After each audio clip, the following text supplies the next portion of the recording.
Tim, man, great seeing you. Too. The last time I saw you was about, say, a year and a half, and there was a lot of stuff that was going. I think we got fans behind you over there. Look at me trying to wig like they care about it. Anyways, as we were saying, the last time that we had a chance to talk, you had left your record company. You were working on, just releasing a new album, and everything worked out great for you, man. I want you to talk about that because after the album was released, it was like you were winning awards, you were able to perform. What was that like for you, man, to actually almost redeem yourself? Well, it was sort of a rebirth for me, and I felt good about music. I felt good about going in the studio. I felt a new energy. It's great to have great people working for you and great people around you and great people who are enthused about what you do. And that, in turn, that got me enthused about what I was doing. And I think we made a great album out of it. Well, you definitely did. So after that, there was a lot of pressure for you to see how things were going to work out. What was the concept on this album? Did you have pressure working on this new album? What was that like for you to have all that already done and being able to work in a different perspective? Yeah, I don't think that I look at it as pressure. I think as an artist, you have to go in to a certain extent with blinders on. You have to go in and you take in all the things that you take in, all your environmental things and all of your life things and all the things that involve being an artist, whether you're a painter, whether you're an actor, whether you're a musician, or anything that you do that's artistic, all the things that you live in your life plays a part in that. But when you get into the studio and you start making a record, I don't think you go in with, I have to make a record that's going to make my fans happy, or I have to make a record that's going to make my record company happy, or I have to make a record that's going to make radio happy. You have to make a record that's going to make you happy as an artist.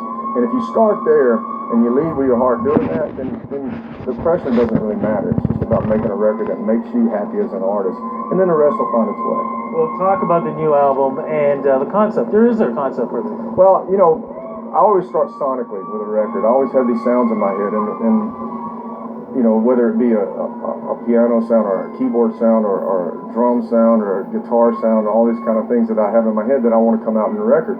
So I always start from that point of view, and then I find songs and I try to find, this sound fits this song, and then it evolves as you get into the studio. And you get into the studio with these great musicians who play fantastically, and you start brainstorming on things, and you start playing these songs, and then it sort of grows into its own sort of thing after that. And I think the first song that we cut was a song called Dust on the new album, and it just sort of laid down sonically an attitude that this record was going to have, and I think the rest of the record sort of followed that attitude.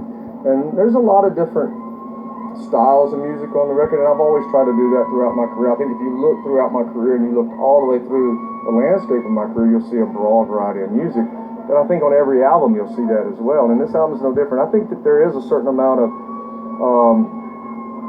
some of the things that I've done throughout my career that you'll hear.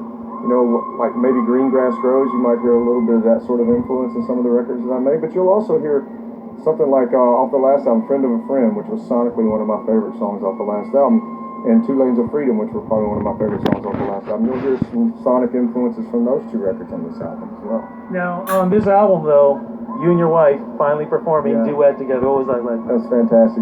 She's one of the finest singers in the world. I know I'm biased, but I'm also an artist, and I think that she's fantastic. And anytime I can sing with her, I jump at the chance. She just brings such a